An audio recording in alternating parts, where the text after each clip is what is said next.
This is one of the craziest times to be alive.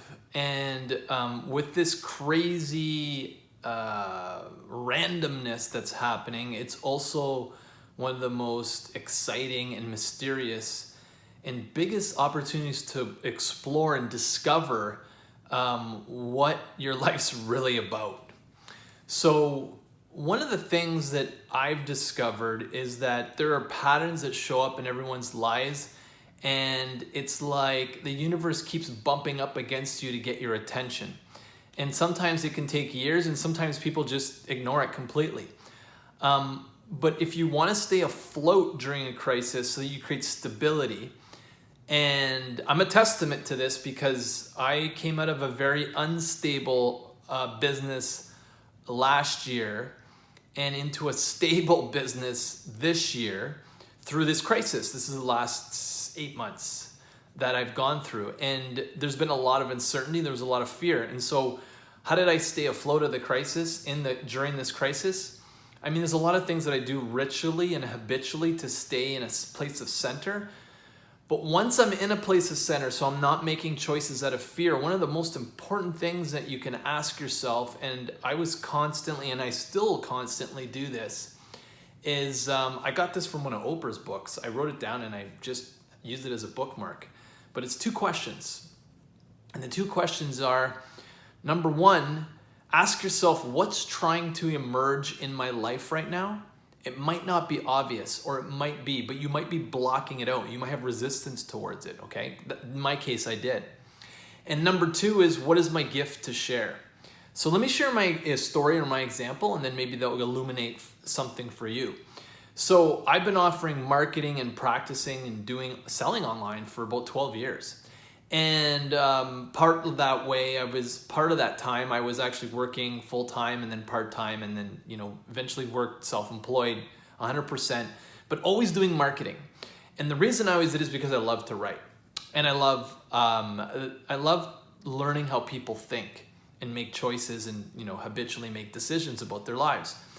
But one of the things that kept showing up as a pattern with this, going back to this question, what's trying to emerge in my life? It's like it's always trying to emerge, but you've got the blinders on. It's like it's right here, right? And so one of those things for me was I was always marketing to coaches, consultants, my services, which is fine. And I've generated, an income doing that. But one of the things that was over here that I hadn't really thought of was there's these industrial companies, and I've been working as an engineer for a long, long time, and they're fabrication shops, they're construction companies, and they need help with their marketing.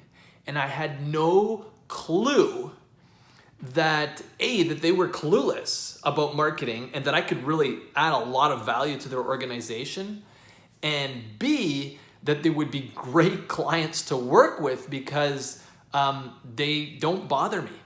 They're too busy. They don't bother me, and more importantly, they always pay their bills. In other words, they're cash flow positive, they're cash flow rich. And those are great companies I have as clients because they're going to be around. A lot of them have been around. Some of them have been around for 80, 90 years, and they probably will be around for another 80 or 90 years. They're not going away. And so that creates a lot of stability to have those types of clients as my company clients. Now, why am I bringing this up? Opportunity was always there for me because I had the skill set. I just wasn't monetizing it. In other words, I wasn't in the flow of receiving this thing that kept emerging in my life. I was very attached to this other side. In fact, what's happened is I'm doing both now. I'm still working with coaches and consultants, but I'm also now focusing the agency side of our business on these industrial companies. And so my call to action for you is, what is emerging in your life? What patterns keep showing up? And more importantly, and this is the second question, what is your gift to share with others? Now, you might have an idea of what that is, but maybe you're not so sure who you should be serving to.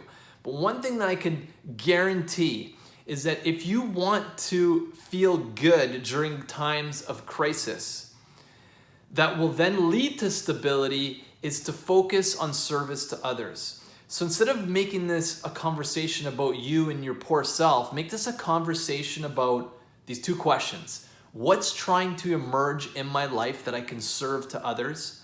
And what is my gift to share with these people? And if you focus on coming from service and sharing those gifts, that's going to illuminate you. Awesome. Let me know what you got out of this video in the comments below, and I look forward to hearing from you and what kind of answers you get to those two questions. Talk to you next time.